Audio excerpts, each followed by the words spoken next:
What if the ancient world wasn't recording myths? What if they were documenting technology? Inside the Temple of Seti in Abydos, Egypt, there is a panel carved into the stone that should not exist. Archaeologists call it the Abydos hieroglyphs. But the symbols look nothing like normal hieroglyphs.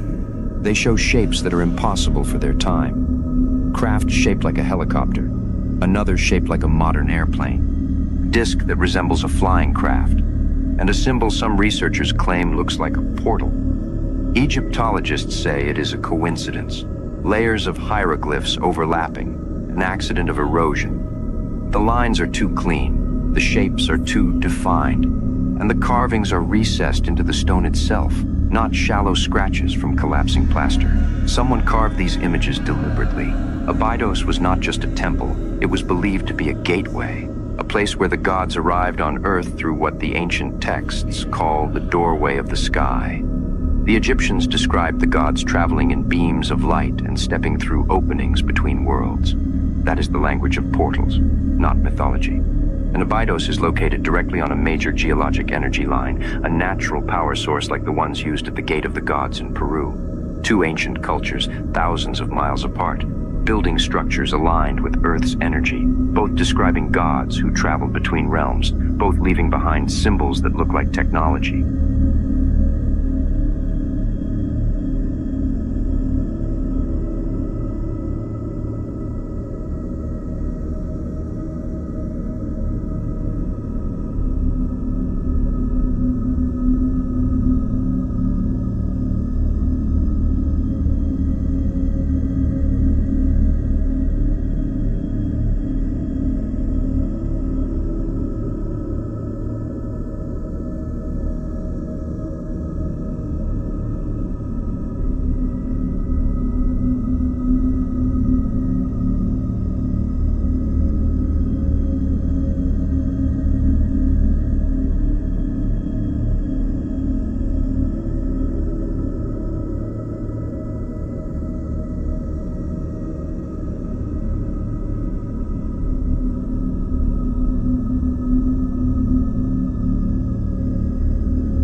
Alright, y'all. I watched this one a few times and I'm pretty adamant that this interdimensional being goes into the ground. Watch, wait for it. Saw that? I've went and slowed it down. I watched it a few times. If you watch it, if you make it full screen, it definitely goes into the ground. But my first question to y'all is this an interdimensional being? And does it go into the ground? That's my second question. What do y'all think about this? You see it looks like it's looking for something, right? It's searching for something. but it definitely goes into the ground. Does that mean it came from the ground?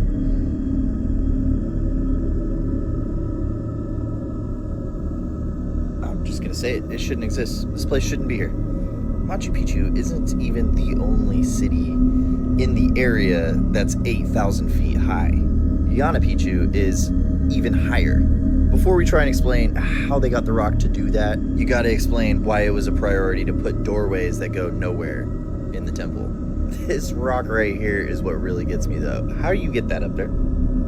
How did they know the same techniques as another culture across the globe? Why is the older stuff more advanced than the newer stuff? I don't see iPhones getting worse. I wouldn't know how to get water up here, but their fountains still work.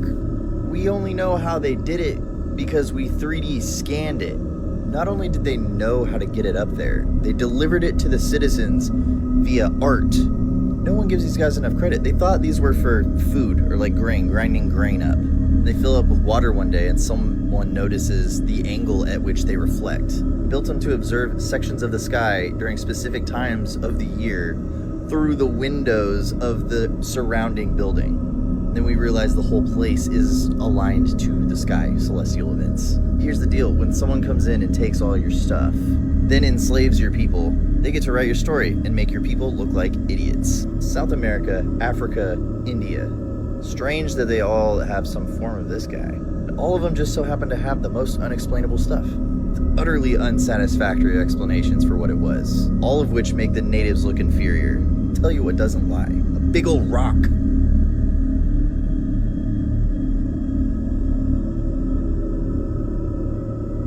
They should be getting on this on it. What's that?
Always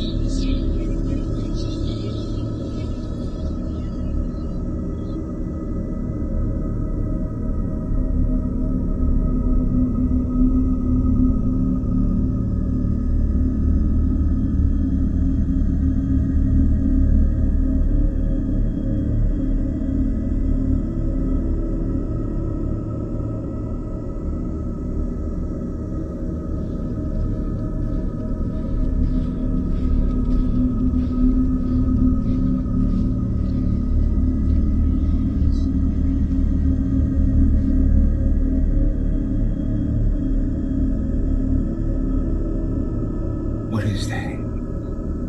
Holy shit. It's not making any noise.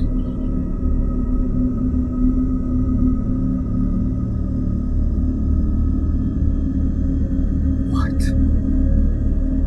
What is that? It's not making any noise.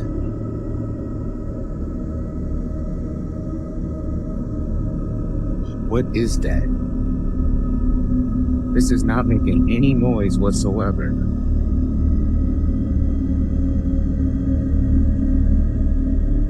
What? Can y'all explain what that is?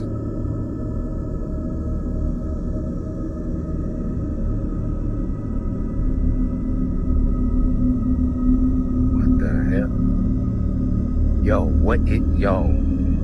What is this?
Young Larry Bird. I don't like to talk, but I'm one with the words. 33 months doing suicide runs, so forget what they said and fuck what you heard. Cause I ain't about to lose to myself, let me stand on my mojo. French slick sticking to the plan like a pogo. White boy corny, you ain't got game, but I still see nothing. 33 hours. A lot of people wonder when my shit's gonna pop. I could sound praying but you know I'm really not.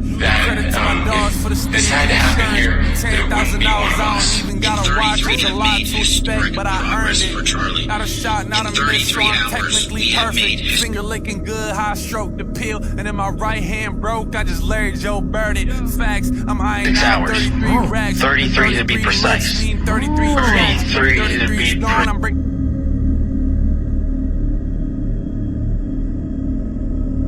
We really are living in an age of discovery, with more waking up daily. There is more of our buried past being discovered, and more importantly, being shared.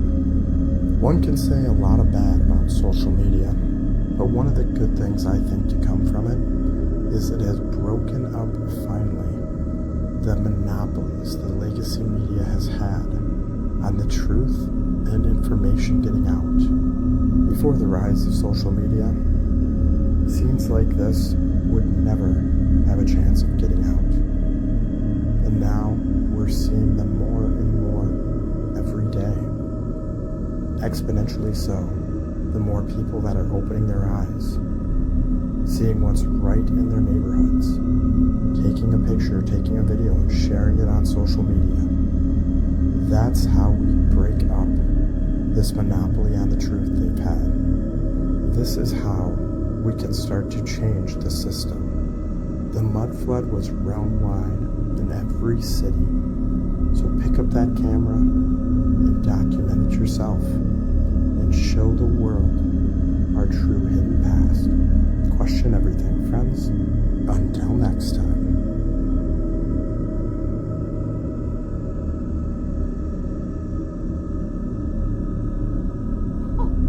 What the fuck is that? Holy shit. You're recording, right? Yeah. What is that? Johnny! Holy shit. What the Johnny, fuck?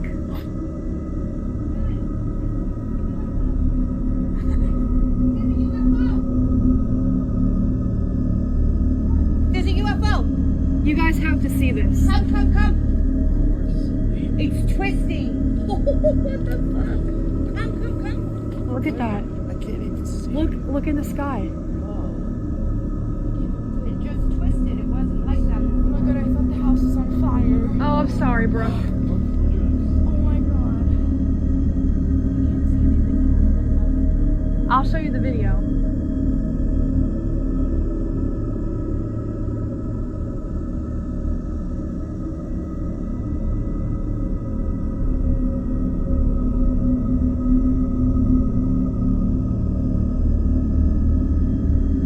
I was tracking a light in the sky.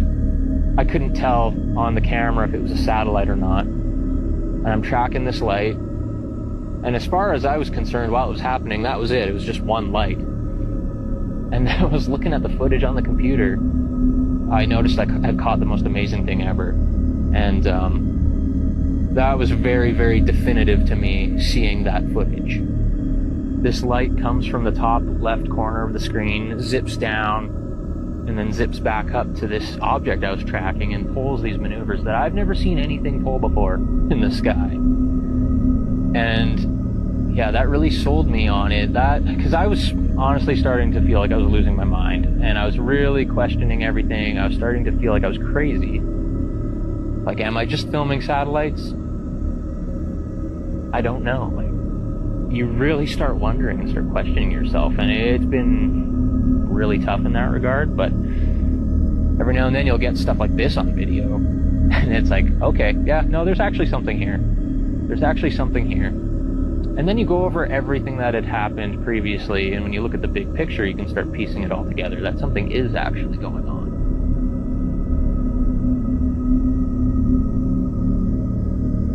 Oh, the humanity. You are absolutely right. a very old false flag.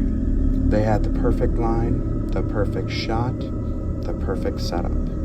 Switch out the helium gas with far more volatile hydrogen gas.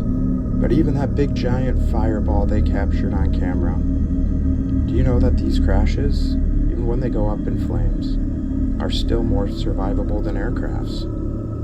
There was 32 dead and 66 survivors. Well over half of the complement survived that crash.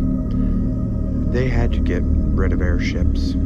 So many different reasons. They could go in the most remote regions in this world while being able to stay up in the air for long durations, and while having the ability to dock anywhere, even on moving ships. Anything or any place could be an airport. The most remote regions in the world. Build a mooring station, you have an airport. No form of air travel we have today comes close to the versatility of what airships had to offer.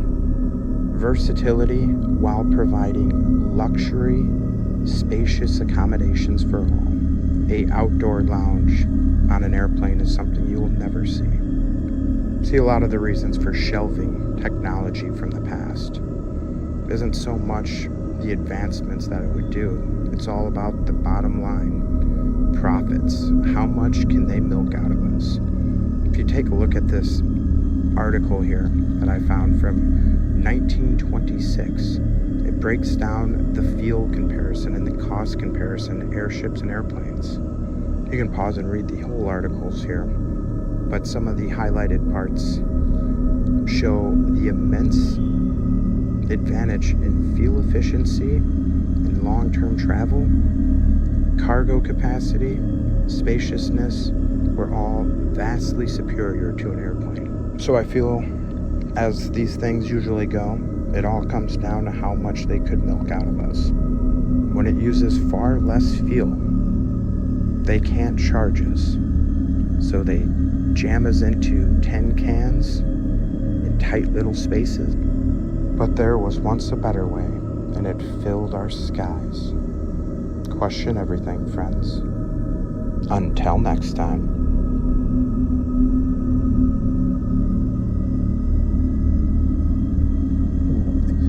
When they first found petroleum, because they were beginning to make motors and needed on axles or wheels on railroad trains and all that sort of thing, and remember, trains started in the beginning of the 19th century, then oil went from just a lubricant to a fuel, and it made it valuable.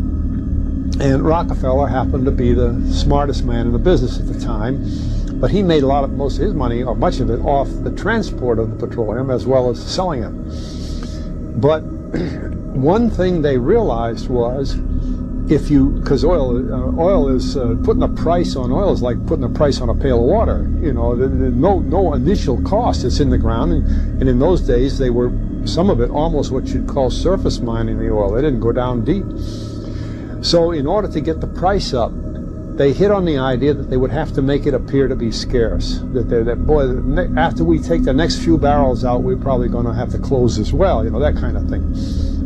But a very fortuitous event. In 1892, there was a convention in Geneva of scientists to determine what organic substances are.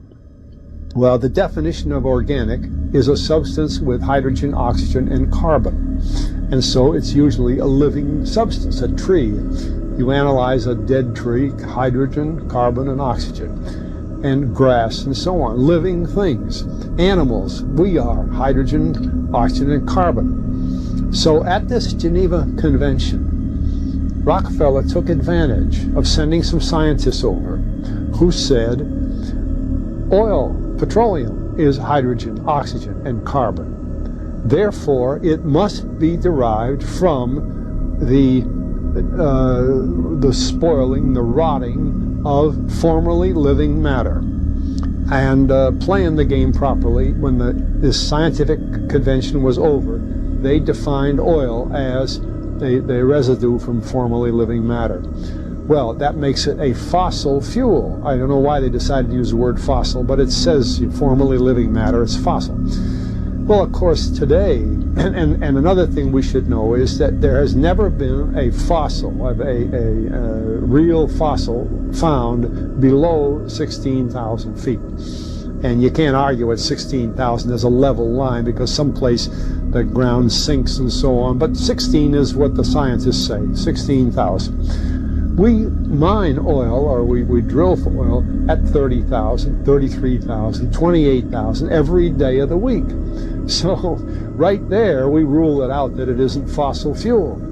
It's called fossil fuel for the minds of the public to feel that it is an asset that is running out, being depleted. We talk about depletion allowance, which is a lot of, and actually, if you know the world's oil supply, you know that it is not going to run out for an awfully long time. It is the second most prevalent liquid